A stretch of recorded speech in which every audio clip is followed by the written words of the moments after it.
Anong oras na to? Alauna na. Wala pa rin dito yung mga boys. Saan kaya yun? Nag-aalala na ako. Kasi ang sabi ko sa kanila, mga 1 oras lang sila. Ano yung 3? Motoring ko. Chill lang kami dito ni Janice eh.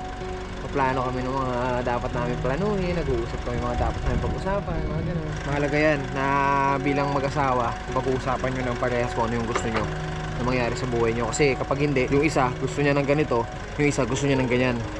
Tendency, magkakalihisan kayo ng landas. Doon na mag-uumpisa yung hindi pagkakasundo. Doon na mag-uumpisa yung pag-aaway. Doon na mag-uumpisa yung paghihiwalay. Diba?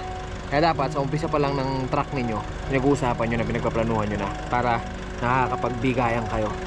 Kung gusto ng isa, bigay mo ng konti, bigay gusto ng isa, magtagpo kayo sa gitna kung ano yung gusto nyo parehas. Ang ending, nagkasundo kayo. Mas madaling matawag na partnership yung relationship kasi nga, iisa yung goal.